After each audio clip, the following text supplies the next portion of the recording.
One So person. yes, it's very slow. Yeah, I can imagine you're going to be all your lifetime before you get through the Yeah, Bhagavatam. we've been here for about 3 or more years, and this is where we are at Yeah, because we yeah, slowly. definitely. If many will pass away during the course of the program. Many will pass away before, if even we can get to the 10th. I want to stop the 12th. We'll have to come back again and finish it off. Yeah, I understand it takes about 50 or so years if you have to take it. And we don't even do it every day. We only do it for the 5 working days in the week. 2 days a week, Monday through Friday. 5 days a week. Yes, Maharaj. Doing okay. Yeah. Yeah. Okay, 5 days a week. So we usually go live on YouTube, which we are live now. So Maharaj, we're going to play the Jai Radha Madhava of Sri Prabhupada, and then we may begin. Sure. Thank you so much, Maharaj. Thank you. Hare Krishna.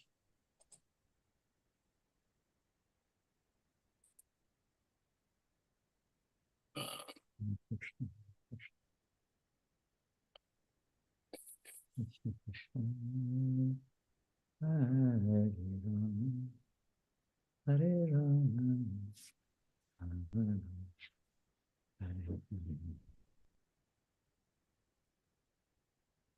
actually, maybe we're not hearing it. We're not hearing it. It's all because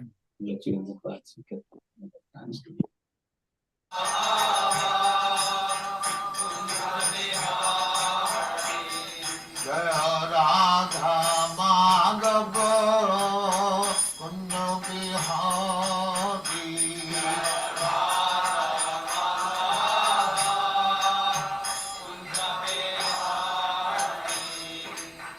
Jashodanandana Pradajana Ranjana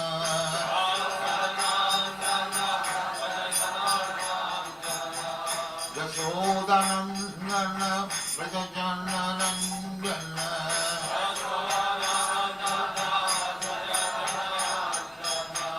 Jamuna Tira Banachari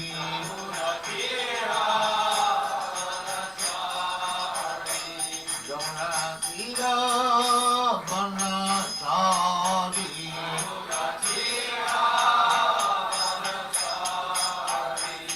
Jaya Radha Madhava Punya Bihari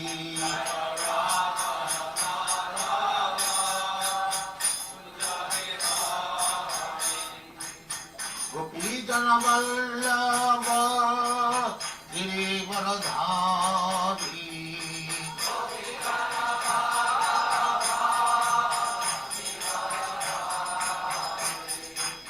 Gopijana Vallabha Girivaradhari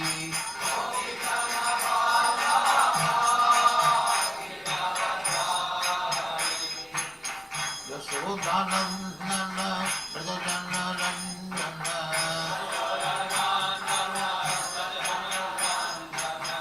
Yashodanandana Prajana Ranjana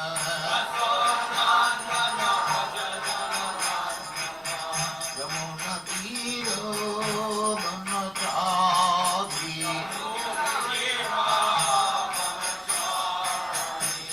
Yamuna Tiro Banachari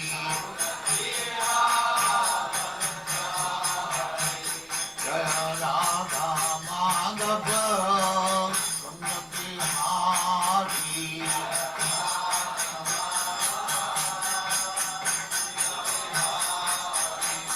Jaya Radha Madhava Punya Bihari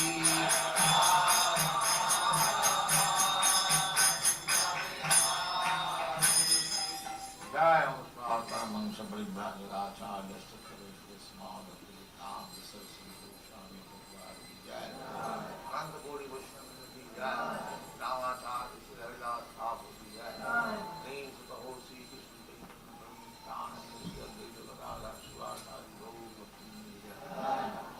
Radha Krishna को गोपला श्याम कुंड राधा कुंड की जय, वृंदावन धाम की जय, नवदीप धाम की जय, गंगा माई की जय, जमुना माई की जय, द्वारका धाम की जय, स्वामी तो भक्तवृंद की जय, और ग्लोरी टू और glory to thank you very much.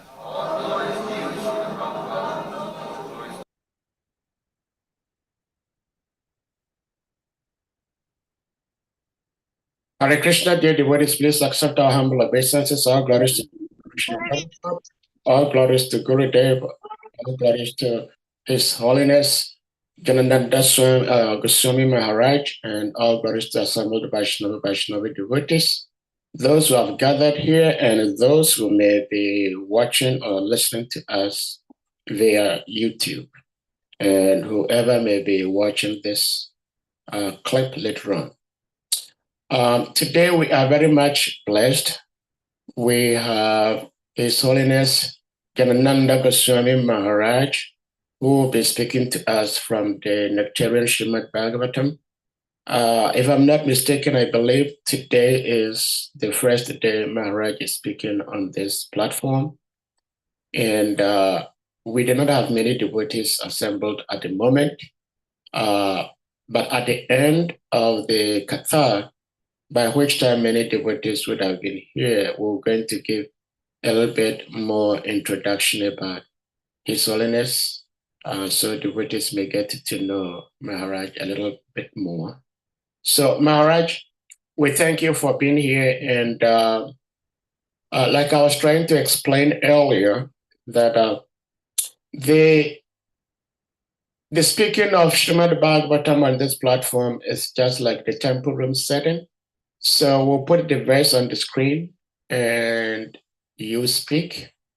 Devotees may not respond back when you recite or chant the slokas because it creates distortion. And then you speak, and we are very grateful to have your association and blessings. Thank you so much, Maharaj. Hare Krishna. So we're going to put the verse on the screen. Let me see.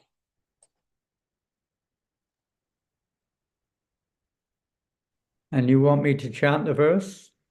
Yes, Maharaj. Just one through, or whichever way you decide to take it. Some just do it once, some do it thrice, and then do the synonyms, translation prepared. Some just do the chanting of the slokas and then go straight to the translation and then to the prepared. And today is very special because we have your presence here, and it's also the last verse of the 9th chapter of the Canto 2, Srimad Bhagavatam. Thank you so much, Maharaj. Interesting. Yes. Hare Krishna. Hare Krishna. Om Namo Bhagavate Vasudevaya. Om Namo Bhagavate Vasudevaya. Om Namo Bhagavate Vasudevaya. We're reading Srimad Bhagavatam, Canto 2, Chapter 9, text number 46. Yarutaham tvaya prishto vairajat purushadhidam yata sita dupakyaste prashnanang yangscha krishnasyaha. You can repeat, but don't put your sound on. Yad utahang tvaya prishto vairajat purushadhidam yata siddhadapakyaste prashnan anyangscha kritsnashaha. So I go on, if that's okay. Sahadev is okay? Yes, Maharaj, please. Okay. And because we're obviously it's not the same online as it is when we're sitting in a classroom, and the repetition is not the same. So I will just go on to the verse with your permission. Is that okay? Yes, Maharaj, please. Yes. Just have to readjust the screen. I can't see the verse right now. I've got it. I've got it. It's just that the pictures were blocking the screen. Oh. Hare Krishna. So this verse is, as you said, it's the last verse of this chapter of the Bhagavatam, and spoken by Shukadeva Goswami. And he's recognizing much of the chapter, previous chapter, we could say, were questions of Parikshit Maharaj to the great sage Shukadeva. Now, just before we start, most likely the devotees online, are they actually in Africa? Some are in Africa, some are from different parts of the world. Some are from UK, some usually from US, some from Africa, sometimes from South America. You have African descent or mixed? African descent and both mixed as well. All varieties of devotees. So welcome everybody, whoever you are. Thank you. So Shukadeva Goswami speaking. O King, your questions as to how the universe became manifested from the gigantic form of the personality of Godhead, as well as other questions, I shall answer in detail by explanation of the 4 verses already mentioned. Purport by Srila Prabhupada. As stated in the beginning of Srimad Bhagavatam, this great transcendental literature is the ripened fruit of the tree of Vedic knowledge. And therefore, all questions that can be humanly possible regarding the universal affairs, beginning from its creation, are all answered in the Srimad Bhagavatam. The answers depend only on the qualification of the person who explains them. 10 divisions of Srimad Bhagavatam, as explained by the great speaker, Srila Shukadeva Goswami, are the limitation of all questions. And intelligent persons will derive all intellectual benefits from them by proper utilization.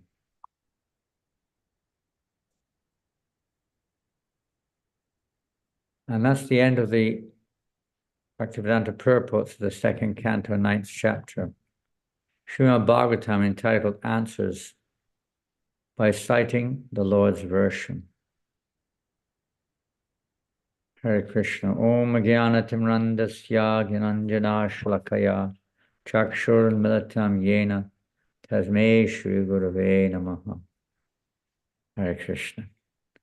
This is a very amazing chapter where generally we understand the 4 seed verses of Srimad Bhagavatam are contained,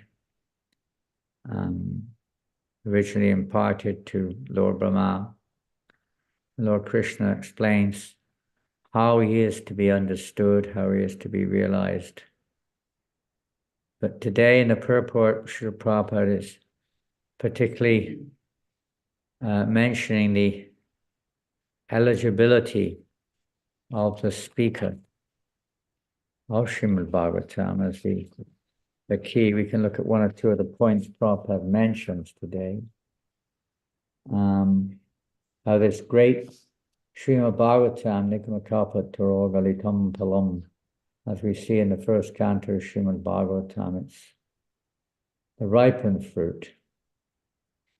The fruit goes through different stages, as we know. But the ripened fruit is the actual objective of the tree, of the cultivation, etc. Srimad Bhagavatam is that ripened fruit. The real taste, which we're all searching after. The ripened fruit, or the essence of all the Vedic literatures, is the Srimad Bhagavatam. So Prabhupada mentions that first off. And then one of the other aspects of Srimad Bhagavatam is that ultimately all questions are answered in Srimad Bhagavatam. Obviously, we're not looking at, let's say, phenomenal information only, although in this particular chapter and preceding chapters in the next chapter, second canto, third canto, tremendous amount of information is shared about, you could say, what we see, the phenomenal creation in front of our eyes, the material world, how it comes to be, what it's comprised of, what its purposes are, as this verse also infers, requesting how this is possible, that how the universe became manifested. All this is explained in Srimad Bhagavatam, in the second and third cantos particularly. All these questions and answers which we find in Srimad Bhagavatam, practically from the very beginning, Srimad Bhagavatam is questions and answers, practically. Within, Parikshit Maharaj may ask questions, and then Shukadeva will answer. First of all, it's the sages of Naimisharanya who are asking questions of Sutta. So Goswami, who then describes the incidents which he heard between Shukadeva Goswami and Maharaj Parikshit. And then there are discussions, questions and answers with Vidura and Maitreya, and so many others we find in the Srimad Bhagavatam with Narada Muni and so many others. It's questions and answers throughout the whole Bhagavatam. Even Bhagavad Gita is based upon the questions and answers. Arjuna is questioning, Krishna is answering. This is the process of entering into Krishna consciousness, of clearing up. Realization, another, we could say, point is mentioned, not maybe mentioned here particularly, but is understood that the realization of Krishna consciousness is only possible when the darkness in our heart, or the clouds in our heart, the doubts in our heart are removed, as Krishna says, by the torchlight of knowledge. So in the beginning, we have so many doubts related to the phenomenal world.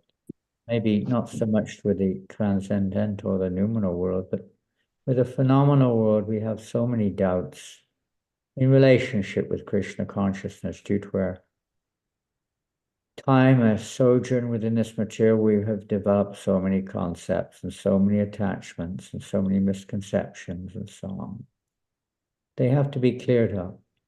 The Srimad Bhagavatam doesn't just jump into transcendental subject matters into themselves, but it also deals with a relationship. The relationship with the material world, with the transcendence, the relationship with the material world, with the supreme. What is the connection therein? This knowledge is essential to remove the doubts which are keeping us anchored in this material world. It's a form of sambandha gyan, or basic knowledge, on which we build faith to practically apply the process of devotional service. In the process of spiritual life, of advancement in Krishna consciousness, no doubt there are many different stages, right from the very basic stage where people are following, in human life at least, some basic religious principles given by God. And if we follow those, then gradually, by the grace of the Lord, our consciousness becomes slowly cleansed. And gradually, step by step, we start to progress towards spiritual life, towards Krishna consciousness. So questions and answers are asked. And today we'll look a little bit more focus, I think, on questions and answers rather than on the philosophical aspect which is discussed in this section of the Bhagavatam. In the next chapter, answers, Bhagavatam is the answer to all questions.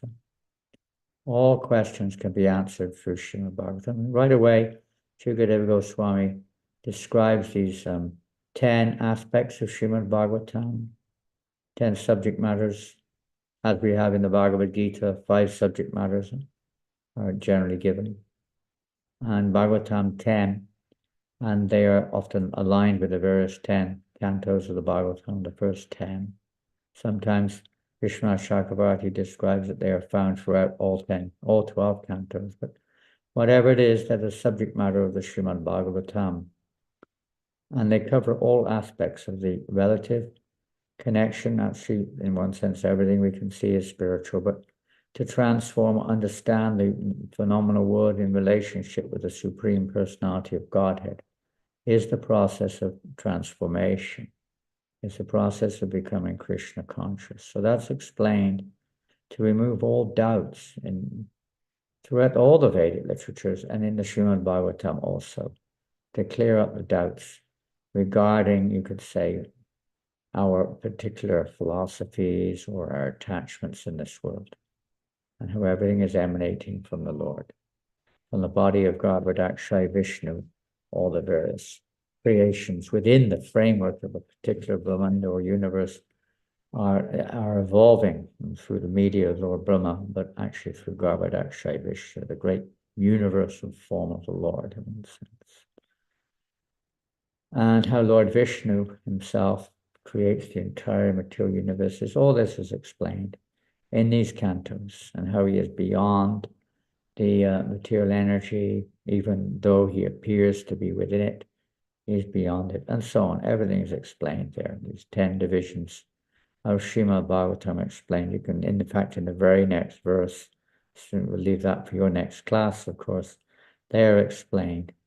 Prabhupada also says in the purport how there's not a question which can't be answered by really understanding Srimad Bhagavatam. Of course, it doesn't mean silly little questions like, how do you change the time on my watch? You don't need to change the time on your watch if you're on the platform of transcendence. There is no time. Time is what they say is by its absence, conspicuous by its absence. There is eternal time. There is no limit to time, although we are basically controlled by time in this world. When one understands the message of Srimad Bhagavatam, all purposes are served, as we see in Bhagavad Gita. It starts right in the beginning of Krishna's instructions in Bhagavad Gita. In the 2nd chapter, Krishna says to Arjuna, Yavan Arta Udapani, Sabatak Samplatodike, that all purposes that are served by the small pond or body of water automatically served by the great reservoir, great ocean. Similarly, one who knows the purpose behind the Vedas, all the purposes of the Vedas are known.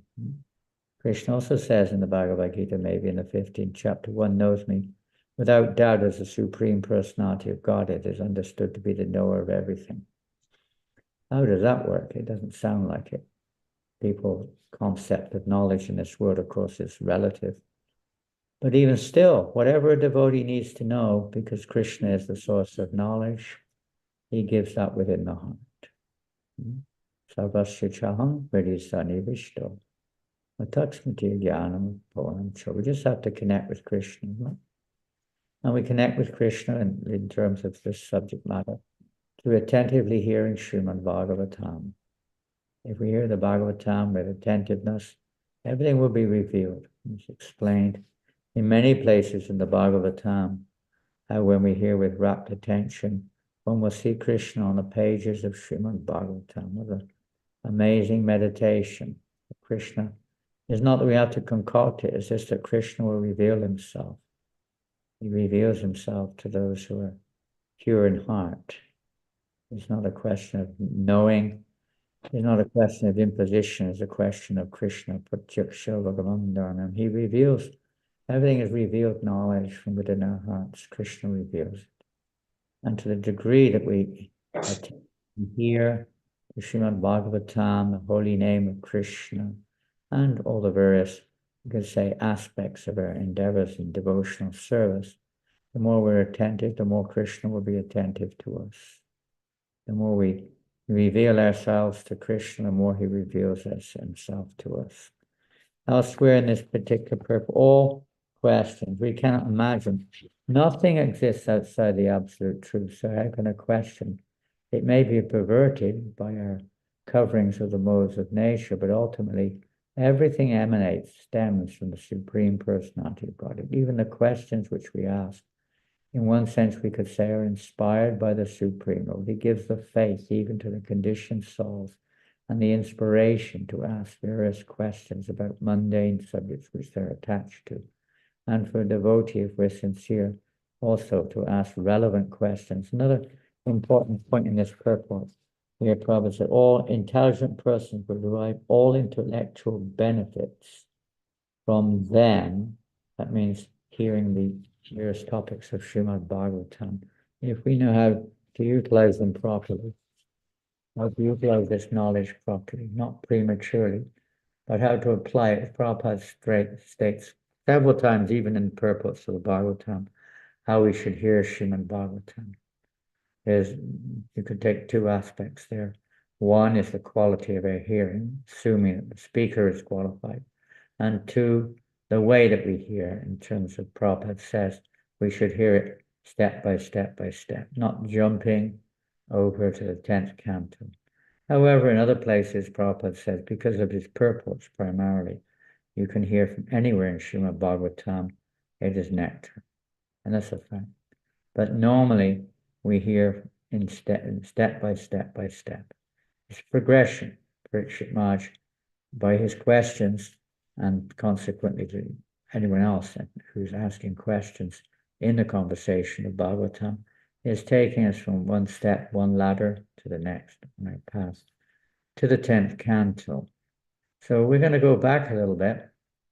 There's one of those central features here. The answers depend on the qualification of the person who explains them.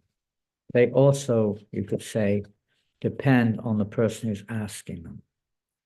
We may hopefully have understood by hearing from Shastra and so many other methods some idea of the qualification of the person who's speaking.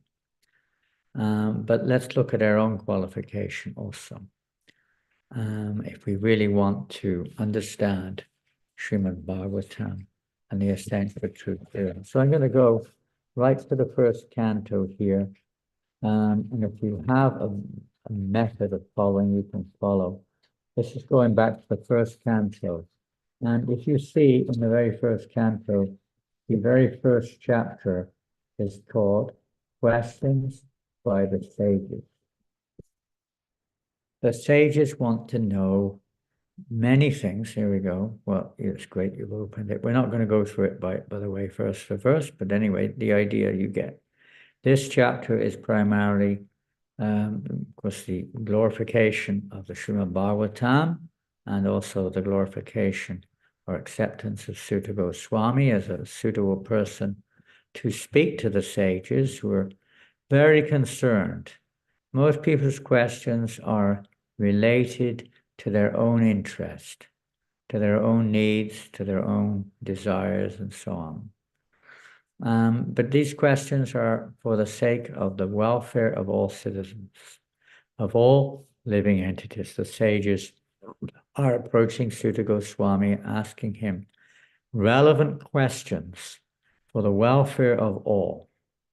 So after their questions have been asked, they ask 6 primary questions. We don't have time to go through those. You can read for yourself in chapter 1. But at the very beginning of chapter 2, in text number 5, Sutta Goswami replies to the sages of Naimisharanya. Chapter 2. You were very good there, very fast off the mark there. Divinity and divine service were excellent. So in text number 5, these verses are probably amongst the most famous verses in Srimad Bhagavatam. Munayo saroprishtoham bhavibhir lokamanglam yatkvita krishna samprashne inatma supasidati. Right from the very beginning, Sutta Goswami gives very great key in this verse. O sages, he says, I've been justly questioned by you. Your questions are worthy, because they relate to Lord Krishna. So questions should be related to Lord Krishna. That means how we can relate to Lord Krishna as well. And so are of relevance to the world's welfare. Only questions of this sort are capable of completely satisfying the self. Everyone's looking for satisfaction, but in this world, no one is finding satisfaction. Just some temporary relief.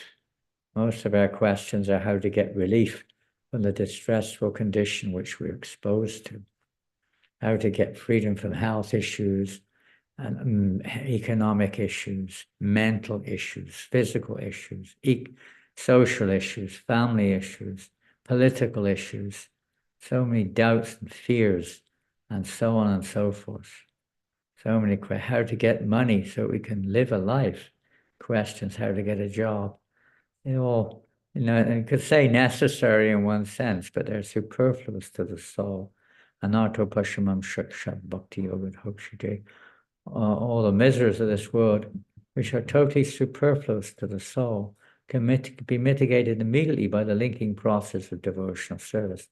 But people in general don't know this, therefore, this Srimad Bhagavatam, Vyasadeva has compiled this Srimad Bhagavatam for the welfare of everyone. Back to the 5th verse. We've gone off screen again now. But the 1st canto, chapter 2, text 5. The purport to that verse is very, very relevant and very important to hear.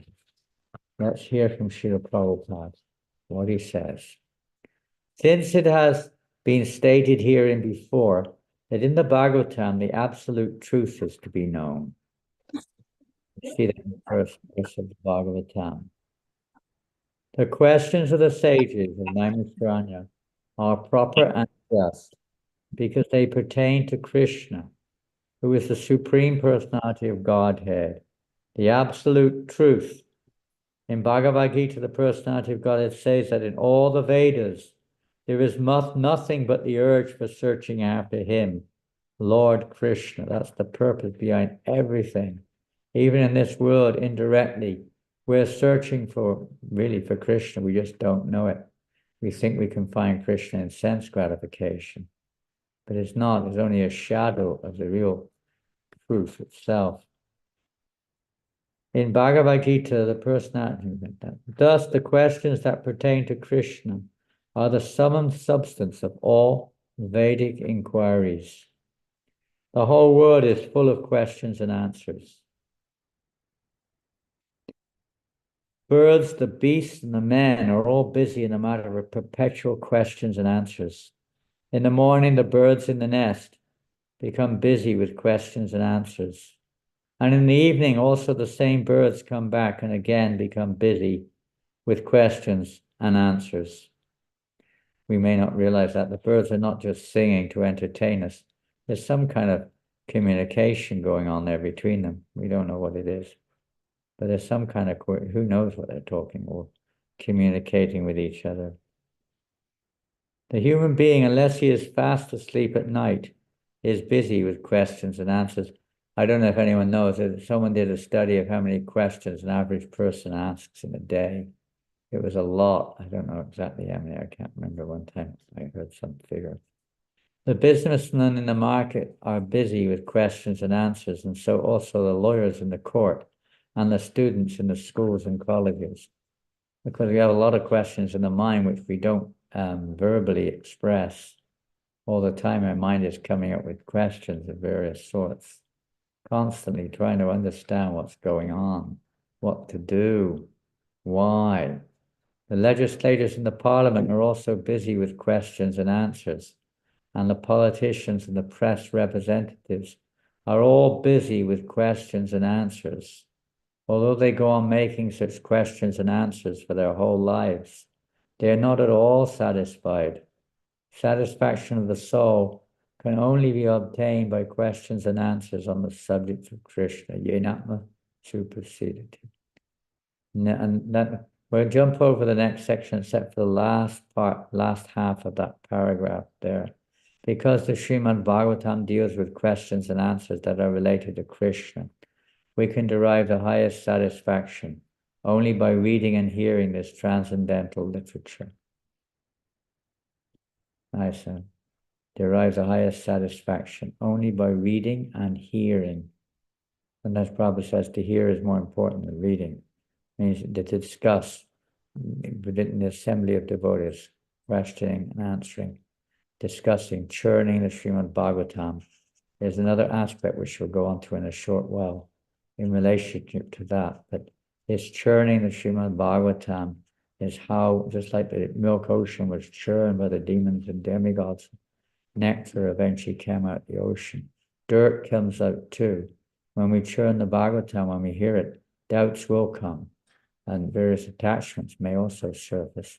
But if we keep churning and take shelter of the holy name, take shelter of Guru Garanga, then the dirty things will not cover it, but rather they'll be removed. They'll be, Lord Shiva swallowed all the poison up. He swallowed it up from that great ocean. So in the fire of devotional service, they can also be burned up. And then the nectar will begin to manifest as the churning of Srimad Bhagavatam. One should learn the Srimad Bhagavatam and make an all-around solution to all problems pertaining to social, political, or religious matters. Srimad Bhagavatam and Krishna are the sum total of all things. From the wonderful statements of Srila Prabhupada. Very simple. Our lives, unfortunately, we're so complex. We have so many other thoughts and desires, you could say, on our mind. But all problems are solved by associating with Srimad Bhagavatam. When we go to the second canto, there's a similar statement here in the second canto, chapter 1. And this is spoken by Shukadeva Goswami. It's text number 1 of the second canto, chapter 1. At the end of the first canto, there are some very relevant questions. And if we look at the end of Prabhu, we'll look at the end of the end of the first canto, rather, first, because right at the end of the first canto, you could say the trigger, the catalyst for the speaking of the Srimad Bhagavatam by Shukadeva Goswami was presented by King Parikshit. Here is the catalyst. It's on text number, I suppose, 37. Let me see, maybe 36. I'm not sure. Let's go to 37. Shukadeva Goswami, by the way, has just appeared. In the first canto, Shukadeva Goswami is not present. There's a conversation between the sages and Sutta Goswami. But at the beginning of at the end rather, of the 19th chapter, text 37, herein we find the arrival of Shukadeva Goswami and the questions of Parikshit. And Parikshit says, "You are the spiritual master of great saints and devotees. I'm therefore begging you to show the way of perfection for all persons, and especially for one who is about to die."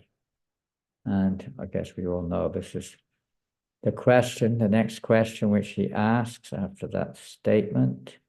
Prabhupada explains in the purport, very important point in the purport, unless one is perfectly anxious to inquire about the way of perfection. So anxious, sometimes the word is used lowly, of great greed, intensive greed to know or to obtain, and is there.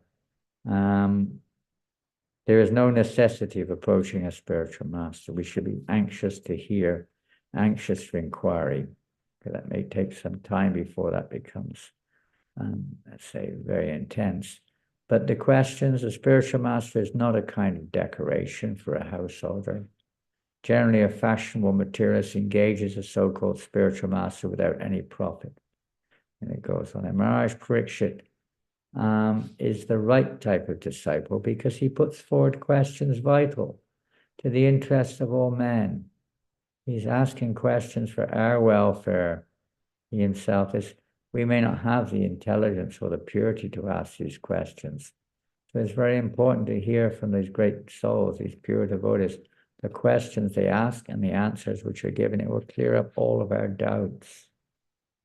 That's why the Bhagavatam is full of questions and answers. It says, interest all men, particularly for the dying men. We're all dying men. And the moment we're born, we're beginning to die. So we're all, in one sense, dying men or dying women, whatever you want to call it, dying people. The question put forward by Maharaj Parikshit is the basic principle of the complete thesis of Srimad Bhagavatam. The basic principle of the complete thesis of Srimad Bhagavatam. Everything that comes after this is specifically related to this question of Parikshit Maharaj.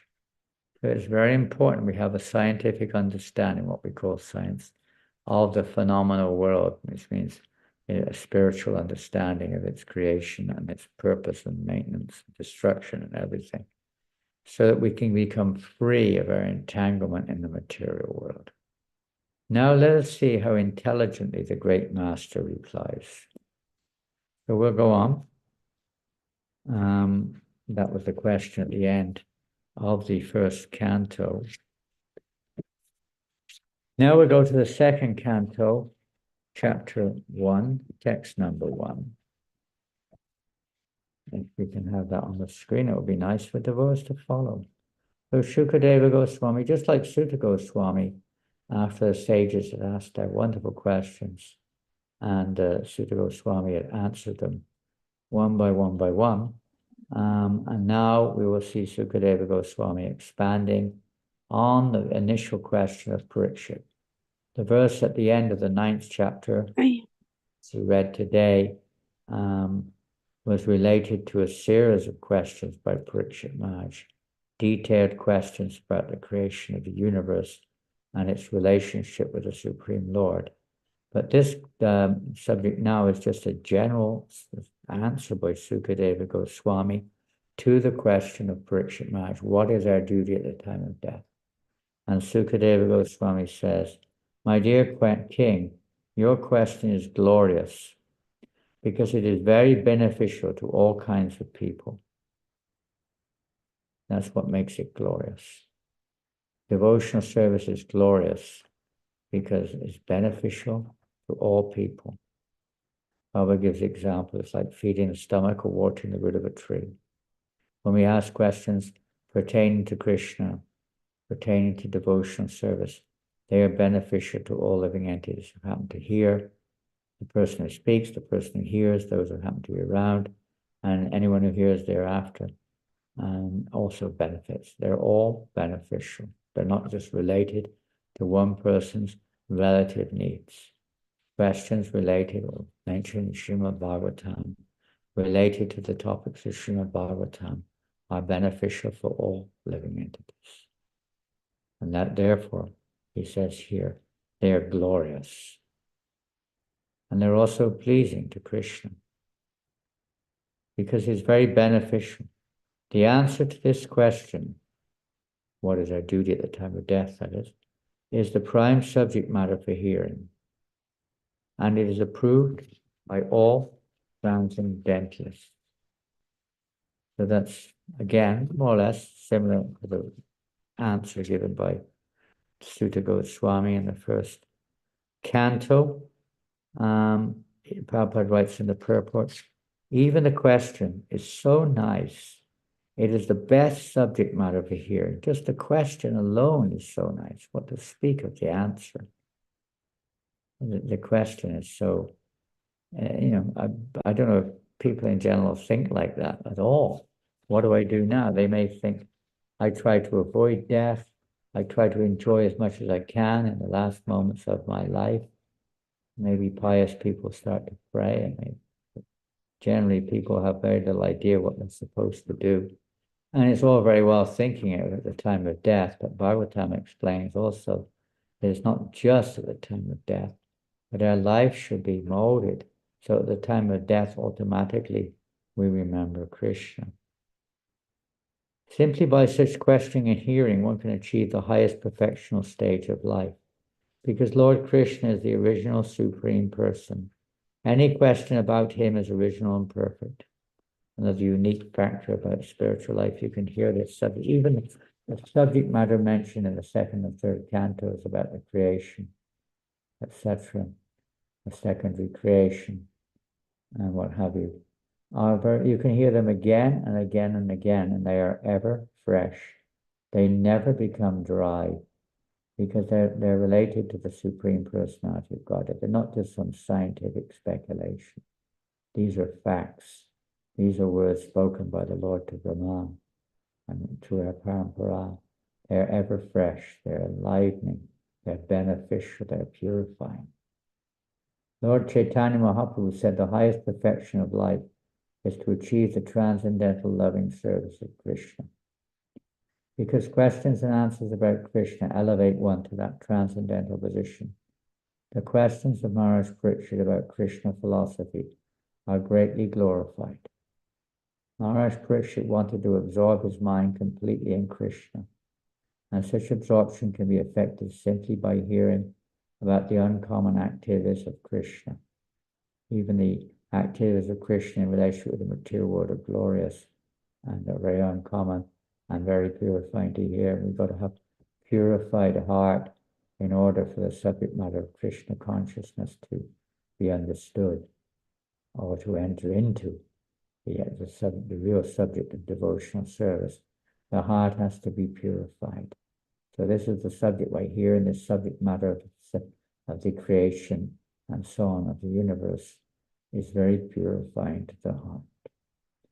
For instance, in the Bhagavad Gita, it is stated that simply by understanding the transcendental nature of Lord Krishna's appearance, disappearance, and activities, he probably writes disappearance, we don't usually hear that, one can immediately return home back to Godhead. In other words, even the Lord's disappearance is totally transcendental. His creation is transcendental. His impregnation of the living entity is transcendental. It is not a material act, though it appears to be one.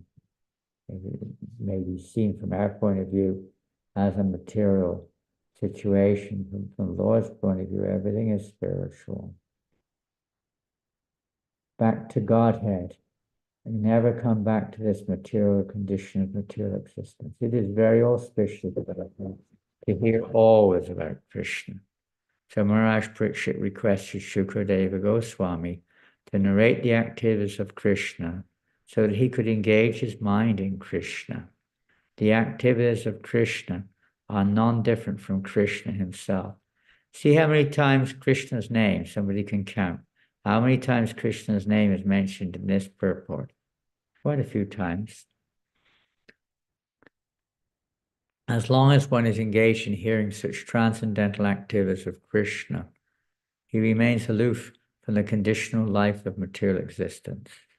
The topics of Lord Krishna are so auspicious that they purify the speaker, the hearer, and the inquirer.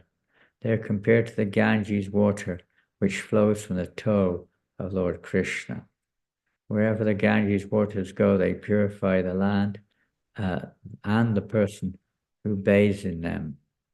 Similarly, Krishna Katha, or the topics of Krishna, are so pure that wherever they are spoken, the place to hear, the inquirer, the speaker, and all concerned become purified. Such a nice purport. So the inquirer, the qualification of the inquirer, if we look in the first canto again, if we go to the, probably text number 20, let's see where that is. First canto, yeah, it'll be in the first canto, chapter, where is that first canto gone? Here it is. Also in the second chapter of the first canto, there's a very wonderful verse. It's text number 16. Very famous verse, Shushushro. It's where Shushushro, one who is engaged in hearing, Shushushro Shradanasya Vasudeva Kataruchi Syanmahat Sevaya Vipra Punyatirthana Shevanat. Very famous verse. In this series of verses, how we can become cleansed of the effects of the modes of nature. How we can develop an attraction for hearing the message of Godhead. O twice-born sages, Sutta Goswami speaking, by serving those devotees who are completely free from all vice, great service is done. By such service, one gains affinity for hearing the messages of Vasudeva. So this word shushusho is a very similar verses elsewhere. Although it says one who is engaged in hearing, it also describes in other places the eligibility for hearing this message of Srimad Bhagavatam, hearing about Krishna. There's an eligibility that we've already heard. One of the eligibilities, one's anxiousness or one's intense desire to hear that message, the sincerity of purpose. We hear in the Bhagavad Gita, Tadvidi pranipatena pariprashnena sevya videkshanti jnanam gyaninastadvadarshina.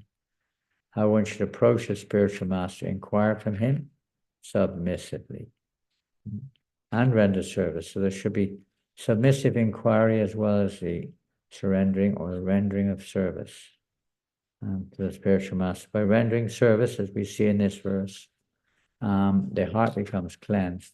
One's inclination to hear about Krishna starts to awaken. This is by the grace of the Lord. When he sees the devotees engaged in service, the Lord inspires the devotee within, cleanses the devotee's heart, and gives that devotee the opportunity to hear about him. As you see in the next verse, Krishna, text 17. Sorry, it will be difficult to keep up. You are now in the Bhagavad Gita, very important verse. But we're going back to the 17th verse of the second chapter of the first canto, where Sutta Goswami says, Sri Krishna, the personality of Godhead, who is the Paramatma in everyone's heart, text number 17, and the benefactor of the truthful devotee, cleanses desire for material enjoyment from the heart of the devotee who has developed the urge to hear his messages, which are in themselves virtuous when properly heard and chanted. So in the beginning, this may seem like a little contradiction if we look at it in one sense, that when we have a taste for hearing, the Lord cleanses the heart. But at the same time, we have to have a cleaner heart to hear attentively. What in the beginning means that we hear from a pure devotee of the Lord. We may not be completely cleansed of material desire. The desire, it says here, for material enjoyment. But at least we're not engaged in activities, sinful activities. We're not engaged in accumulating more and more material anarthas. But the tendency is still, or the desire is still there in the heart.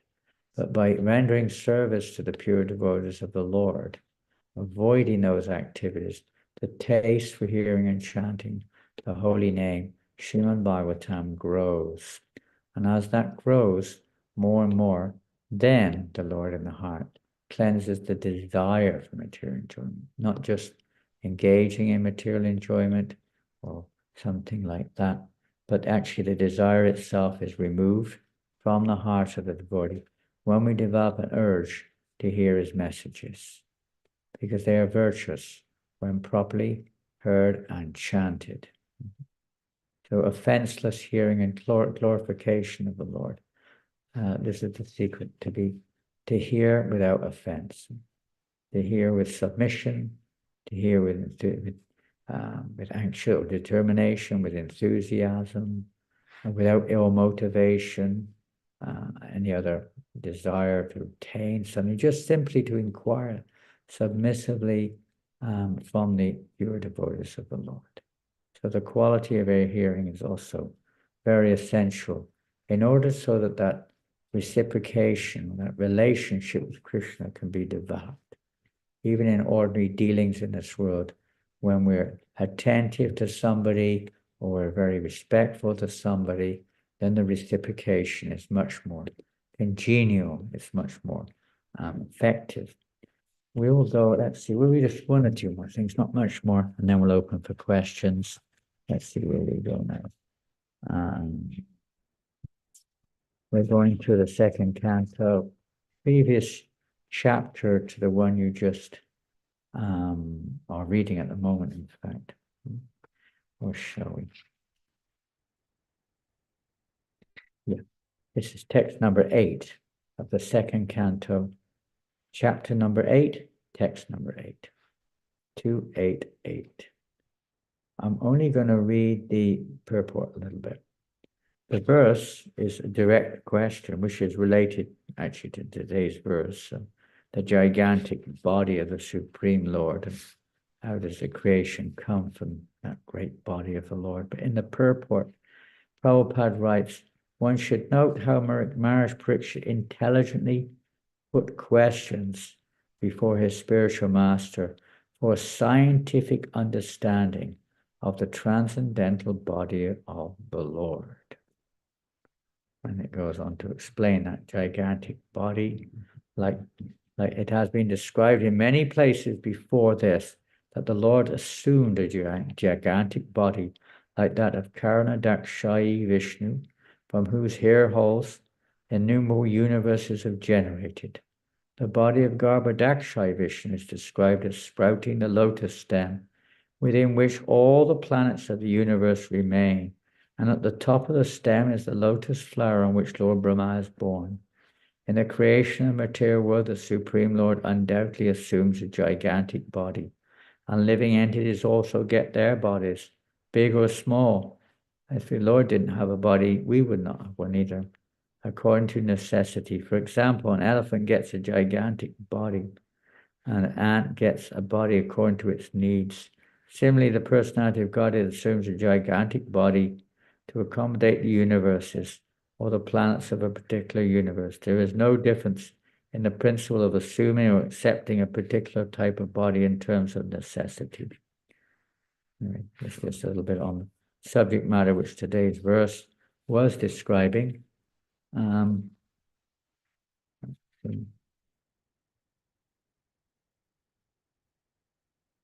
I think we'll probably finish there for now. If anyone has any questions, please feel free to ask. After all, the subject matter is all about questions and answers. Hare Krishna, thank you so much, Maharaj. We thank you for being here in the first place. I would like to apologize to the assembled devotees and also apologize to you directly, Maharaj, for not attempting to have your association earlier than we did today. This is why you didn't. No, Maharaj. When a couple of devotees saw our flyer that you would be speaking today, a couple of people called me and congratulated Hare Krishna Africa to being able to have you come to speak to us. And these devotees, even though they are different individuals, they probably do not know each other, but they told me, oh, Sahadev, you guys are so fortunate to have Maharaj. Yeah. And the description was like, let's get on with it, Sahadev. Well, Maharaj, okay, I understand. I did not mean to embarrass you, but I just wanted to express our appreciation to having your association and speaking Krishna Katha to us. You know, sorry. Devotees, if anyone may have questions, comments, realizations, please may indicate by using the hand emoji, your physical hand, and you'll be asked to unmute to speak. Comment here. One devotee has said, Lord Krishna's name is there 17 times in that purport. Purport. So Yeah. we often hear, there's questions related to Krishna. So Bhaktisiddhanta Maharaj would often judge an article by how many times Krishna's name was mentioned related to Krishna. He would never take credit or say, if Krishna so desires, it wouldn't be we will do. If Krishna so desires, the art of Krishna Bhagavatam is to try to help us to see Krishna in the center of everything. And this is the real secret. When we put Krishna at the center of our lives, everything becomes adjusted. When we put ourselves in the center of life, everything becomes chaotic. Simple process of transformation. So Bhagavatam particularly takes off where the Bhagavad Gita leaves off. It takes off where Bhagavatam leaves off to help us to go further and living our lives with Krishna in the center of our lives. And all the questions should be geared in that direction. How to put Krishna more in the center of our lives, not just how I can solve. These things are there in material dealings, how I can solve my family problems, my health problems, my economic problems, and so on. But they should also be seen so that I can serve Krishna better, or so that I can remember Krishna more, or whatever, render better service to Krishna or something. Should always be in relationship with Krishna, not this independent mentality. This is devotional service is constant. Questions about Krishna should always be there. I'm sure in the beginning we all asked questions about Krishna consciousness movement. We are eager to find out. That eagerness should always be there to move forward. Not that now I've got the answers and I stop. We all have opportunity to advance in Krishna consciousness. So there's another question has come up here on the meeting chat. How can one come to the level of pure surrender? Is that come by becoming attentive? How can we do if we are not able to be attentive? Well, as we mentioned in that 2 verses, Shushushroshadadanasya Sindvatam Sakata Krishna, how it seems like, which is it, the chicken first or the egg first? So in this case, we mentioned that we have the good fortune of associating with devotees. And that's how the real cycle of devotional service begins. It doesn't start in of itself, but even with Agyata Sukriti, that's also unknowing good fortune. You got knowing the good fortune of somehow or another coming in contact with devotional service, presented by a devotee of the Lord one way or another. And by that contact, there is some benefit, some purification is there. And that will lead, the result of some contact with the devotee leads to the opportunity for more contact. And if there is any degree of favorability or good fortune in the heart, then that gradually builds up. It's like a bank account that ever increases.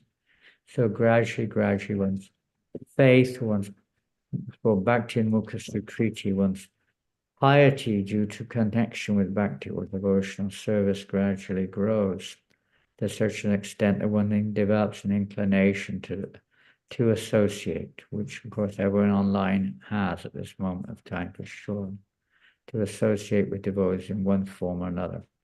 And then in the association of devotees, inevitably one hears, whether you like it or lump it, one hears. We may reject what we hear, or we may accept what we hear, or we may accept something and reject something. Whatever we accept, if we reject what we hear, then more purification is required so that we may become more inclined or eligible to develop or function. If we're a little bit interested in anything we hear, we may apply it in our lives. And as we apply it in our lives, then the purification of service takes place. And as our heart becomes purified, then the inclination to hear more develops. And on it goes like that. The heart becomes cleansed as the hearing process starts to grow. And that's what sadhana is for, to help us to develop this inclination to hear and chant about Krishna. So the surrendering process goes along with that growth of faith. They're synonymous almost with each other. As our faith in Krishna or hearing and chanting about Krishna grows, this is synonymous with surrender. They go along. It's not one before the other. They go along simultaneously at this point of time. So like that. So it's just to associate with devotees is a degree of surrender. To hear from devotees is a degree of surrender. To apply what we hear, as the verse today, the initial verse today said, proper utilization of what we hear. If we utilize what we hear, it's a sign of surrender. It may not be complete surrender, but it is a stage of surrender. As they surrender unto me, I reciprocate or reward accordingly. So Krishna rewards like this. He takes away the material attachments And naturally then, the awakening in our heart, the natural awakening of attraction to Krishna develops. So this is the reciprocation with the Lord. He takes away the barriers so we can see things more clearly. And then, whether we call it surrender or progress, our development of faith goes on and on and on like this. It depends on how we associate with devotees, with the Srimad Bhagavatam, with the holy name. And it just takes time to grow. We may not be completely surrendered, so we may be a little inattentive. But in the association of devotees, then this is possible. It will gradually evolve. If we are careful, though, be very careful not to commit offenses in the association of devotees. That will either hold up our progress or even cover our progress for some period of time at least. If we want to make steady progress, associate with devotees by hearing and serving in their presence, and try and please not to commit offenses in the association of devotees, and inquire how we can advance in Krishna consciousness, how we can develop a more surrendered attitude, how we can hear more attentively. These are signs of anxiousness, desire to inquire from the bona fide spiritual master or from the pure devotees. The same when we read Bhagavatam, it should be in that mood of submission. So, what more? Hare Krishna, thank you so much, Maharaj. I think we had His Grace Shriman Varaha Prabhu's hand up. Prabhuji, you still there? You may unmute. Go ahead to speak, please.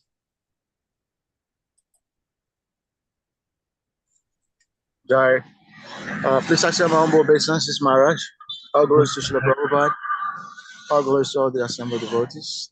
Thank you very much for the enlightening discussion. I have one question, which is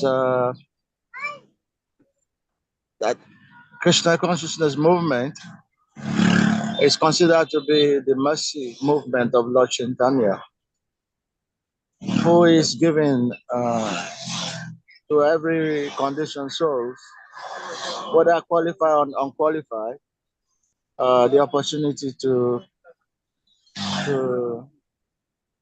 develop love of God. So our Vedic text talks about qualifications in different ways at different times. But Lord Chaitanya particularly considered everyone unqualified. And his movement is supposed to be mercy movement. So I often wonder if unknowingly we are not, maybe unknowingly in our preaching, we don't make people feel that they are actually not qualified for Krishna consciousness. Or rather, we should be pushing Lord Chaitanya's movement of mercy and giving everyone opportunity, qualified or unqualified. This is always going on in my mind. Thank you, Maharaj. Yeah, this is, we do hear, thank you so much, Paul. We do hear the Madhyamadikari, of course, he does, or they do, discriminate between the devotees, of course, the Supreme Lord, innocent, and the atheist or the non-devotees. And we may not be so expert at discriminating. But in Lord Chaitanya's movement, as you say, he said qualified or unqualified, and other times even Lord Chaitanya, the spiritual master, said you are not qualified. He'd simply chant the holy names. So we have an initial situation which maybe in different countries and parts of the world it's different, but the general principle is that we make Krishna consciousness opportunity available to everyone. Krishna's in the heart, of course, guiding the living entities. Not everyone necessarily comes in contact with, but devotees go out on Sankirtan. They do public programs. We do mass prasad distribution, mass book distribution, Rath Yatra festivals. Temples are open to all. we don't, in one sense, there's maybe certain regulated discrepancies, but generally speaking, especially with public preaching, there's no initial discrimination involved. One makes it available to all. Now, if somebody comes taking that opportunity, which is afforded them of that open invitation, and then at that stage, there may be some apparent degree of discrimination. In other words, if someone comes very challenging or very atheistic, then one's approach will be different to someone who comes very submissively. One's not necessarily obligated to, say, reciprocate with somebody who's completely atheistic or challenging. One may have to a certain extent, but not to the same extent you would with someone who's submissive. So the initial thing is like a sifting process where everyone is given the opportunity. And then you can see who is willing and who's not willing, or who is, you could say, atheistic, or who is somewhat innocent at that stage. So, and the same thing with living in, say, taking it a stage further. Although the temples are open to everyone, not everyone's, let's say, suitable to live in a temple. There are standards, there are degrees of surrender required to live in a temple, or at least the degree of willingness to surrender to the standard of living in a temple.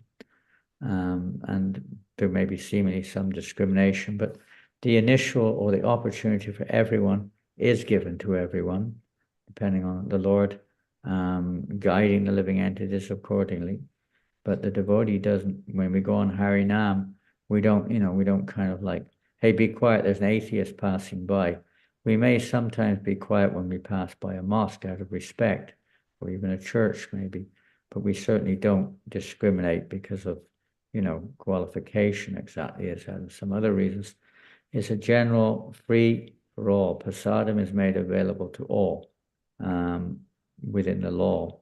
But then after that, there may be some. That's I would say, one perspective, as my heart tells me, in that regards. In the beginning, everyone is welcome. It's like education. Everyone is entitled to get educated, but some individuals don't want to take the education, and therefore they may drop out, or they may be put into another stream of education. It's not because of the education system per se, it's because of our particular inclination, our particular relationship with it. So living entities have no interest in Krishna consciousness. Automatically then there is we're not going to spend your time on them unnecessarily. The tendency is to get captivated, especially when we're preaching oftentimes persons of enthusiastic religious fervor, like to spend their time trying to convince the devotees. Well, if you want to do that, that's your choice. But generally, a devotee doesn't waste their time with that, because generally there's no real change takes place. That's one example. Although initially, of course, those persons see us, they come up, and they may question or query or challenge whatever it is. And some discrimination is there. It has to be usual common sense. There has to be some kind of restriction or limitation there, because we have a duty to try to make it available to all. So you make the initial thing available to all, but the follow-up is a little bit more careful in one's say to whom one. It's the same with the glories of the holy name. We don't reveal those to the faithless, but we chant the holy name to everyone, faithless, faithful, everyone, deaf, dumb, no matter who they are, sinful, pious. Everyone gets the opportunity to hear the name. Everyone gets the opportunity to take prasadam. Everyone gets the opportunity to see Lord Jagannath. Everyone gets the opportunity to see a devotee. But then after that, there is a degree of discrimination, you could say. Not that we want to discriminate. It's like the moon doesn't discriminate. I don't want to shine for this person. It's up to the individual whether they take advantage of the moon's shine or not. The moon shines for everyone, whether they're demons or devotees or whatever, theist, atheist. The moon shines for everybody. But it's up to us whether we want to take advantage of it or not. It's up to the other person. If they don't really want to take advantage of Krishna consciousness, the devotee doesn't give them any more at that particular stage, of, generally speaking. Is that okay? Thank you, Maharaj. Thank you very much. Hare Krishna. Hare Krishna. Hare Krishna. Thank you, Srimad Vara Prabhu, for your question. And thank you so much, Maharaj, for the beautiful answer. There is a question in the chat room, but Maharaj, I have a question which is a continuation of this same topic or theme of qualification. So I will read it the question in the chat room after my question. Maharaj, that is the great devotees, when they heard that Maharaj Parikshit had been cursed to die from a snake bite in 7 days, they told him the best thing to do is to hear Krishna Katha. And they found Shukadev Goswami, whom they said he was qualified. The great sages of Namesharanya, when they also saw Sutta Goswami, they addressed him as being qualified. And so oftentimes we hear from devotees that someone has to be qualified to speak Bhagavatam. And sometimes devotees say that one should be a pure devotee before he can speak Srimad Bhagavatam. But somebody like myself, I am nobody in anything. But I also like to hear and sometimes like to speak Bhagavatam. And therefore, I understand that in that sense, I'm not qualified. But my question to you, Maharaj, is when we talk of someone being qualified to speak Srimad Bhagavatam, what do we actually mean and what are we looking for before somebody speaks Srimad Bhagavatam? Yeah, I wish I could find it. I was going to read something, but I don't think I can find it now.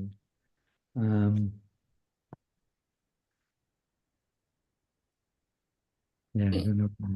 But as you say, we hear this, there are several purports where Srila Prabhupada and many other places, of course, explain the qualification to be a speaker, a real speaker of Srimad Bhagavatam. They have to be a realized soul, complete without any material desire, etc., etc. And as you quite rightly said, Sahadev Prabhu, I agree with you. I agree. I'm also not even probably on the level of the dust of most of the devotees. Have no qualification whatsoever. So what are we doing here? We're trying to hear from a pure devotee. Okay, I hope we have some eligibility for that, to hear from Srila Prabhupada, whom we accept as being a pure representative of Sukadeva Goswami, of Sutta Goswami, of our parampara. We hear from other great followers of Srila Prabhupada, who we can see from their life have dedicated themselves to Srila Prabhupada and his mission. One who's dedicated themselves to the mission of Srila Prabhupada is acting as a representative of Srila Prabhupada. Srila Prabhupada has asked us to speak repeating his words with our whatever realizations we may have, repeating his words or his statements to some degree in our own words, maybe not as perfect as it could be. Maybe we are a little bit selfish motivated, but with the sincere desires to try to push on the mission of the pure devotees of the Lord, to speak the words which he has showered on this world, to repeat those words. So reading, if we hear attentively, if we hear, not that we just speak whatever comes to our mind, but we have to hear from the Srimad Bhagavatam regularly. When Prabhupada took initiation from his spiritual master in 1933, that was the comment his spiritual master made, that this young man hears nicely, therefore he'll be qualified to speak. So the process in devotional service is like that. That's why we always have to read Srila Prabhupada's books regularly and hear from other devotees who are regularly hearing Srimad Bhagavatam or hearing Prabhupada's words. This way we become more and more eligible. I remember the first time when I joined the temple back in the early 70s, after about 4 weeks, they asked me to give class. It was in Bury Place in London. It wasn't a Bhagavatam class, it was an Isopanishad class. But naturally, you can imagine how one would feel. And I mean, there was a sannyasi sat there, a temple president sat there, and I had to give a class on Isopanishad. That, you know, if we surrender, it's our duty. Prabhupada asked us to do it. We may feel qualified or unqualified. We may not be qualified for anything. We're not qualified to do deity worship. We do it on behalf of Srila Prabhupada or our gurus. We may not be qualified to manage a temple, but you still do it. You may not be qualified. What are we qualified for? We have no qualifications, practically speaking. We simply take shelter of the pure devotee, pray for their mercy, follow their instructions. So if they tell us to do it, we have to do it. We have to do what we have to do. Our duty is there. But by working under the order of the spiritual master, under the order of the pure devotees, everything becomes possible. The Lord in the heart makes everything possible because we're surrendering to his dear devotee. We're his representative. Krishna is very pleased when you act in accordance with the instruction of his pure devotees. So you're wanting to hear Krishna Katha, and you will sometimes desire to speak Krishna Katha is in accord with the order of Srila Prabhupada. It's in accord with the order of our Parampara. We have to follow that order. You have to give whatever you've heard. This is the secret of devotional service. Don't be a miser. Share whatever you hear. Don't speculate, but share whatever you hear from the pure devotees through the media of Shastra, through the media of Sadhu, etc. Just sharing. Although we may not be able to, probably as an example of a postman, he's simply passing on the message. He said we're peons. He said, with my success is I'm not changing anything. I'm simply repeating the words of my spiritual master, according to time, place, and circumstance. So that's the order we have to give. That's a higher principle. We have to follow the order. Lord Chaitanya said, Yada Deki Tara Kara Krishna Padesha Mara Vyaya Guru Tara Nidesha. As you have heard from Srimad Bhagavatam and Bhagavad Gita, you become a guru and you teach everyone in your land about the science of Krishna consciousness. At least we can chant the holy name if we don't have any other understanding or anything else to offer. Share the chanting of the holy name with others. Engage others in chanting, or at least give prasadam, something. We have to share what we've got, what we've received, even if we have no qualification. If we act according to the direction of the pure devotee, you are empowered, you are qualified. A soldier acts under the direction of the general, under the direction of the government. He doesn't know what to do, he just acts according to their direction. So have no doubt that if the sincere, we may not be pure in that sense, our intent may be a little mixed, but if we really sincerely want to become a representative, we'll be praying for pure motivation, to become a pure, transparent media for the subjects of Krishna consciousness disseminated. Hare Krishna. Hare Krishna. Thank you so much, Maharaj, for the beautiful answer to my question. So if we may take the first question in the chat room. Maharaj, there is a question in the chat room for Hare Krishna. Dear Maharaj, my obeisance all glories to Srila Prabhupada. How can we come to the level of pure surrender? We discussed that already. That was the first one we mentioned. To some degree, pure surrender, how we can come to the degree. We discussed that in the beginning of the questions and answers. I read out the question earlier, but if you want to follow on a little bit more, is it that the question is that does that come by becoming attentive? And if that is the case, how can we do it if we are not able to be attentive? Yeah, but I answered that already. That question was already, I read the question earlier, answered it. Okay. So I didn't answer it very well. So we may go to the next question then. It says, if a non-devotee is suffering because of a loved one passing away, what can we share? Perhaps a particular verse from Krishna consciousness is likely to console them. So of course, if there is a bit generic, so what works for some may not work for others. But what do you say, Gurudev, when someone is suffering from a loved one passing away? What What did Prabhupada said in that regard? And particularly a non-devotee. Yeah, non-devotee. a non-devotee? With a devotee, of course, it's a little more you would expect. I mean, we even see amongst devotees, it's natural. Arjuna also, when his son Abhimanyu was killed in the Battle of Kurukshetra, became somewhat, you could say, overwhelmed with emotion. And Prabhupada describes therein that after a while, this is, devotee comes back. You could say to a more intelligent or a more Krishna conscious perspective on the situation. What good does lamentation bring? What good does anger or revenge or anything like this has no value or remorse? It doesn't do any good for the departed soul, what to speak of those who are still alive.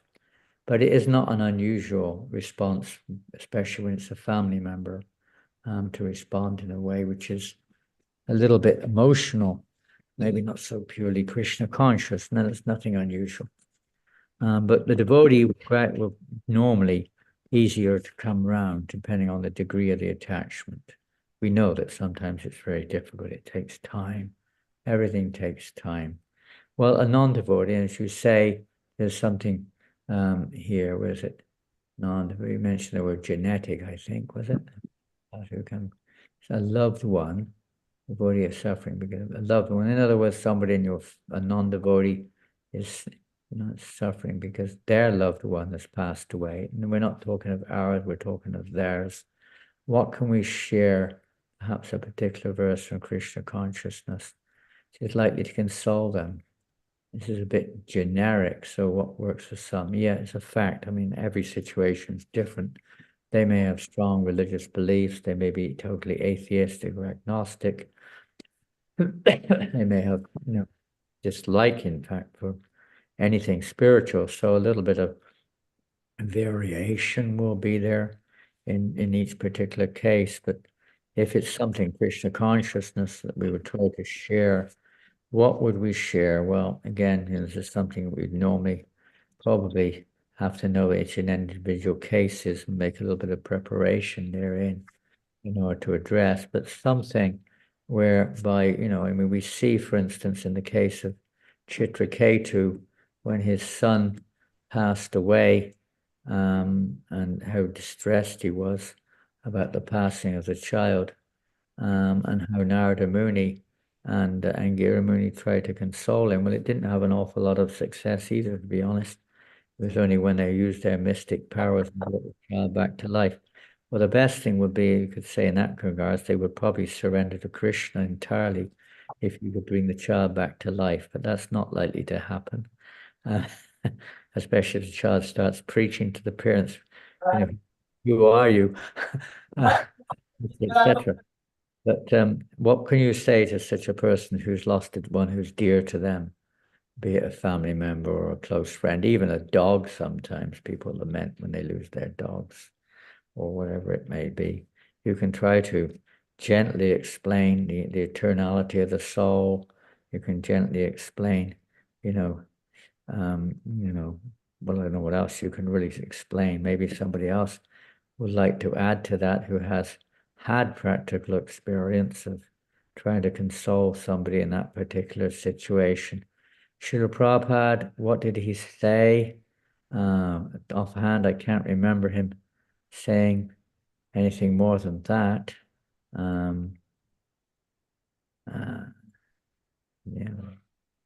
Prayer, in Christianity, of course, they use a lot of personal comfort, prayer,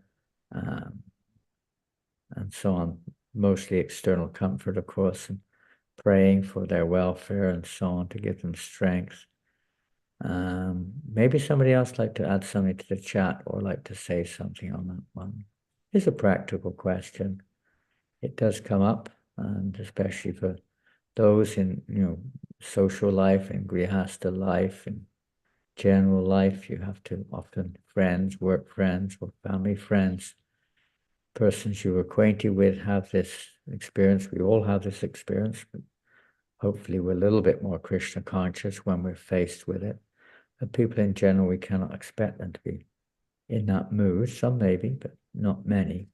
Maybe someone like to share something there, what you experienced, how we can help people in that situation, whether there's any particular verse. I mean, there would be, but we'd have to kind of think about it more and look a little bit more deeper into it. It's a subject someone could investigate, make available maybe to others. If it's not already available, maybe it is.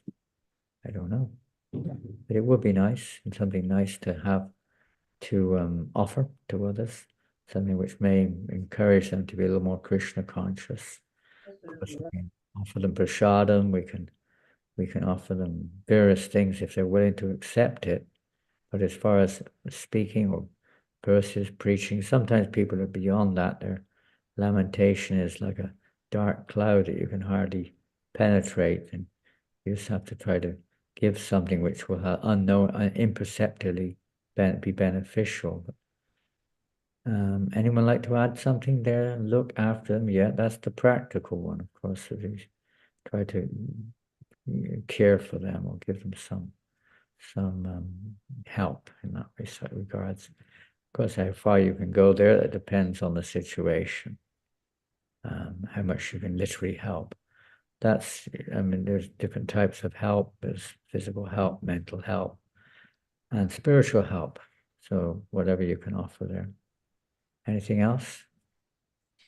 It helps to be next to them. Give them prasadam. Yeah, that's the same like the Christian approach. You give them your time, you show them your love and compassion on the physical platform by being there. And in the case of a devotee, you try to maybe give them prasadam. They may not be ready for hearing anything, but at least show your kindness. And, sometimes philosophy doesn't go down very well in those situations. They can't digest it. Anything else? Thank you so much, Maharaj. Srimad Vara Prabhu, please see me on mute. And if we can, take them to the temple with us on Sunday program. Well, that's a nice idea. That usually comes a bit later. They've got to be in a sober state of mind. You can go with them somewhere and maybe read something very sweet and pleasing, depending again on what level they're on. Some nice analogies, some nice stories. Even Papa would sometimes tell some humorous allegorical analogies and so on. We make them laugh, make them feel a little bit uplifted with a twist of Krishna consciousness in there. Different things. I mean, yeah, every situation is different. Maybe you have experience yourself going through it and what helped you. You may be able to share that with them, and so on and so forth. Krishna will inspire you from within your heart if you turn to him.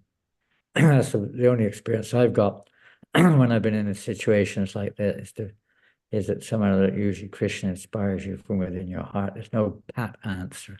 It's like when you're distributing books, it's not like you're not machines. Each person's, it's a different reciprocation. It's not a machine. You're not just like robots. It's a very personal interaction with that soul. Okay, there was something else? Yes, Srimad Vara Prabhu, please see me on mute now. Pardon? I was asking Srimad Varaha Prabhu to unmute. He has his hand up. Oh. Yeah.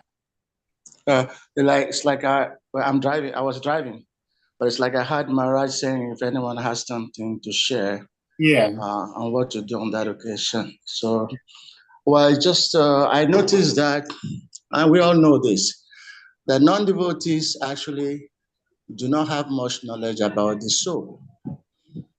Many do not, or they think they know, but many do not have the type of information we have about the soul. From experience, once there is a new devotee who had for the first time he heard the verse, Bhagavad Gita, chapter 2, text 24. Ashedio yam adayo yam akledio susya ivacha nitya sarvagata stanu ashalo yam sanantana. that verse, that the soul is unbreakable, insoluble, and can be neither burnt nor dried, is everlasting, present everywhere, unchangeable, immovable, and eternally the same. So when this person had this verse, in fact, she moved me to be able to also feel more inspired about that verse, because she was saying, no, this is incredible. Tell me again that the soul never dies, cannot be burnt, cannot be broken, nothing. And then she just felt, now I am happy I will always be happy, because now I've had something I've never had before. Now, she used to be a Muslim, and then she said this one particular knowledge, that soul cannot be broken, dry, or burnt, not to talk of dying, that really made it for her. So I feel that the more we speak about the qualities of the soul to non-devotees, the more they will wake up from their, grief anytime they are having problems like this. Thank you, Maharaj Hare Krishna, for giving the opportunity. Very nice. Thank you, Prabhu. That's generally, of course, the section which we were talking, of course, with devotees particularly, or persons somewhat acquainted with spiritual life. Then Prabhupada would always emphasize that we should speak on these verses in the second chapter of Bhagavad Gita.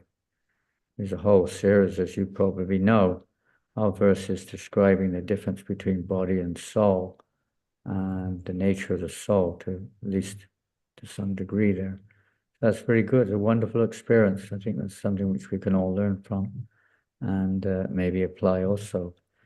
And if there's any degree, you could say, of interest or a little bit of belief in the soul, whatever, then that verse is definitely a great verse to quote. Thank you very much, Sriman Varaha Prabhu. That was wonderful. Anything else? Thank you so much, Sriman Varaha Prabhu, and thank you so much, Maharaj.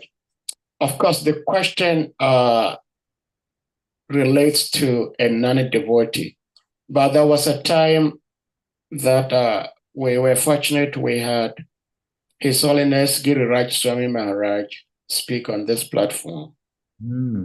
One devotee asked a similar question, but this time it was pertaining to a devotee, that one devotee had suddenly lost her little daughter, and the person speaking at the time was saying this devotee was, even though young, I think like 9 or 10 years old, but she was very energetic, preaching and distributing flyers when they had an outdoor program. And suddenly she passed away. So she was asking Maharaj what the devotees needed to do with the mother of the deceased young girl. And Maharaj's response was, go there, just like I think Madhu Mangal Prabhu was saying, give her your love, give her time. But Maharaj warned, do not preach philosophy. And so, and I don't know if Maharaj, you want to share something. I was thinking that Maharaj, His Holiness Giriraj Maharaj said, do not preach philosophy, because this is a devotee who already knows the nature of the soul. Like His Grace Srimad Varaha referenced from the Bhagavad Gita, the devotee obviously knows that, and yet, due to human nature, she was lamenting. And therefore, Maharaj said, do not preach to this lady. So I don't know if, Maharaj, you have something to say in this regard. One, if it's a non-devotee, sometimes quoting something from the Bhagavad Gita, like Srimad Varaha Prabhu just referenced to, might help solace, give some solace to the grieving person. But in other times, when the grieving person is already in knowledge, here Maharaj is saying that it's better to stay away from preaching. philosophy to this person at this particular time. Interesting, huh? It's kind of almost the opposite, you think. Very interesting. Every says what it says, it's somewhat different. Each person's a different situation. Preaching philosophy, well, that again, as I mentioned earlier, even Angira Muni and Narada Muni preached to Chittaketu when he lost his son. But it didn't really wake him up. I understood. It didn't remove his lamentation, put it like that. And it's, as you say, I know all this. Why you're telling me this now? That's not necessarily what. Everyone's different. Some devotees, it's different. Everyone's different. We're at different levels. We have to go through different purifications and so on and so forth. But what do you do in that situation? And as you say, Guru Raj said, don't preach philosophy. Just give your time, your love, your endeavor to try to console them by serving them, and so on and so forth, which naturally you can say is appreciated, no matter whether devotee or non-devotee. That's obviously appreciated. But to do that which helps. In preaching is again the same thing as in today's verse. How to properly utilize this knowledge, how to utilize this opportunity in a way which has its effect. So if your purpose is to try to bring that person back to Krishna consciousness way of seeing things, you have to see what is the best way to do that. We don't have a pat answer. It depends on every individual case. It may be that you just sit there sometimes, you just read. I know other occasions we just simply chant or read or just pray. So every situation has its uniqueness about it. But definitely we don't just go there just to preach as if that's going to be the one-off answer to everything. It's a different type of preaching. Preaching is not just speaking words. Preaching is by actions. Preaching is by feelings. Preaching is by even desires, by intent, everything. So if your sincere intent is there to genuinely serve that devotee, to help that devotee, and surely Krishna will give you the intelligence what to do. I don't know if you can say every situation is exactly. We don't go with intent. Now I'm going to go and preach to them, but sometimes you'll find that also is something they want to hear, to be reminded of. It varies, and maybe after some time that becomes the case. I usually find in the very beginning that's not the case, but maybe after a little while, then you kind of settle down a little bit. The initial shock, the initial emotional distress becomes a little bit. The dust settles down a little bit, and then we can start seeing things in more of a Krishna conscious perspective. Time, place, and circumstance. It is better to test it first, as you say, as Maharaj said. Don't go in there preachy, and thinking that will solve it. Go in and just give your time to them, console them, and just see. Maybe you can understand what is the next step in medicine. Medicine is also like that. You don't just go in and give the same thing. You have to see the condition of the patient before you give the necessary prescription, the necessary medicine. Even if you know the medicine, you may have to wait until their condition is favorable to receive it. So it's nice, interesting, different ways of, everything's different. Every individual is different. There's not a black and white situation. Anything else? Does anyone have something to share or ask? It's very interesting, Maharaj, the analogies you gave in this regard, especially with the medication. It's something I think everybody can relate to. Thank you so much. Anyone with something to share or ask? Others, I would like to share with you, assembled devotees, a little bit about Maharaj. It's a very brief bio. I'm going to. It might be a bit outdated there, Sahadev. They've been reading, if it's something you're reading, it's the same thing they've been reading for the last 20 years, and it's changed a bit since then. Okay. Well, I would just say briefly that Maharaj is a direct disciple of Jagat Guru Param Guru Srila Prabhupada. He's been with the movement, like Maharaj was saying, in the early 70s, like 72, thereabout. And like Maharaj is saying, things have changed, but what I have now is that Maharaj is very much well known for book distribution and kirtan and preaching. So Maharaj, somebody had indicated in the chat room, which I didn't see early enough, but there was a suggestion that if we may permit you or allow you to chant. We did not see that on time and you had already started speaking. So if by Guru Krishna's grace, by your grace, we are fortunate to have your association again. And next time, Maharaj, you may choose to sing. That would be a very blessing to hear you sing. But Maharaj loves to sing, chant the holy names of the Lord, and is also a book distributor. Maharaj, I'm not sure if you are still in charge of the French temple. I understand is the only Krishna Balaram installed deities outside of India that we have around the world. And Maharaj, The only ones installed by Srila Prabhupada. it's installed by Srila Prabhupada. Thank you for the correction. Thank you, Maharaj. Deities in ISKCON in different parts of the world, but Yeah. directly installed by Prabhupada only in Vrindavan and New Mayapur in France. New Mayapur, yes. As we all know, none of us are in charge, of course, but we have responsibilities. So I'm trying to serve a little bit here in France, the devotees. And although we have no qualification, we're trying to do a little service here on behalf of Prabhupada. The same thing.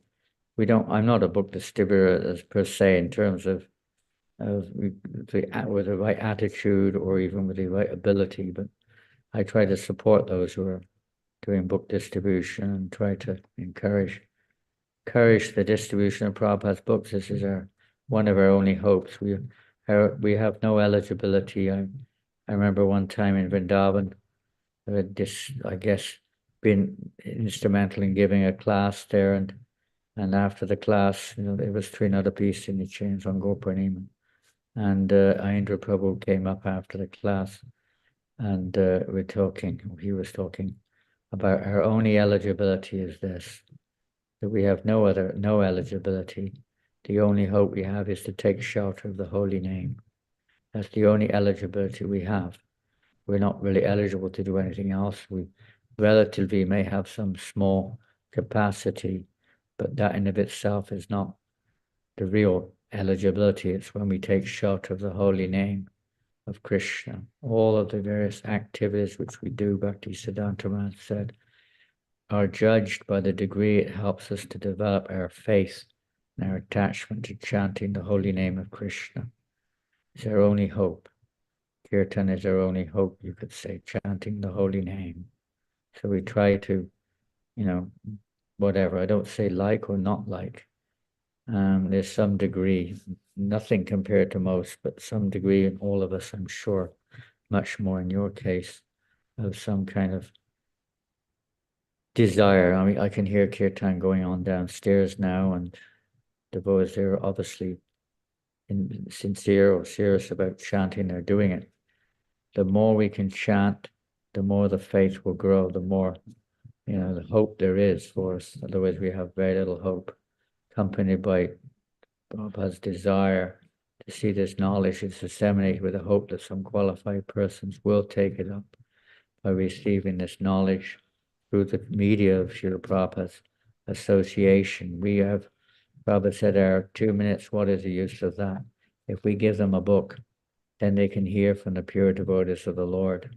So if you don't, somehow we read from Prabhupada's books or speak from them, distribute those books to others, and surely by the grace of Krishna, many persons, sincere, qualified persons, will take up Krishna consciousness. So even if you all leave, this movement will carry on because these books are here. So book distribution is so important to disseminate Krishna consciousness, make it available to all living entities. It doesn't matter whether we're, even if you just give a book away once, one book a day or one book a week or one book a year, but just some or another, try to see how we can distribute these books of Srila Prabhupada, and distribute the holy name of Prasadam everywhere. What more can we do? We may not have the purity to help bring people much further along the line, but Krishna will help them. He'll help the devotees. If you're sincere, Krishna will give that association. Try to become that association, but you can't be what we're not. We pray we can become a little bit more Krishna conscious and depend upon the mercy of the Vaishnavas. So with a humble heart, try to chant the holy name, try to render some service to devotees, and pray that we can become sincere representatives of Srila Prabhupada. It's mission, Srila Prabhupada's mission. Hare Krishna. Hare Krishna. Thank you so much, Maharaj. Before we wrap up today's Krishna Katha, Maharaj, we have one humble plea and one sincere request. The humble plea is that, Maharaj, we humbly would like to have your association once again very soon. And if by Guru Krishna's grace, we are able to send you an invitation, we pray at your lotus feet that, if possible, of course, you accept our invitation and you come be with us, give us your wisdom and love and blessings again. And because it's very humbling, and we all need humbling. There's no degree of how humble what is the depth of humility. Your humility is very inspiring. Thank you. Hare Krishna, Maharaj. And our sincere request is that as we're trying to serve Krishna as revealed by Srila Prabhupada, we're going to be tested and tempted in so many ways. But we beseech thee that you pray to Srila Prabhupada and bless us in such a way that if even we cannot do as expected, but at least we do not leave Srila Prabhupada's house, we remain Srila Prabhupada's devotees, and hopefully at some point we'll become loyal and become expected children of Srila Prabhupada. This is our request, sincere prayer. That Yes. day, we can all pray for each other. We all need that. Thank you so much. Thank you so much, Will. much. We also need your prayers. We're all fallible. We're all, what can we say? Without the mercy of the Vaishnavas, we are nothing. Hare Krishna. Hare Krishna. On behalf of all the devotees, dear devotees, we're going to humbly request you all to kindly unmute, and together we all chant the loudest Hare Krishna Maha Mantra to express our appreciation to having His Holiness JANANANDA Goswami Maharaj speak to us today. Please, so you may all unmute. Jai. Hare Krishna. Hare Krishna, Hare Krishna, Krishna, Krishna, Hare Hare, Hare Hare Rama, Rama, Hare Rama, Rama Hare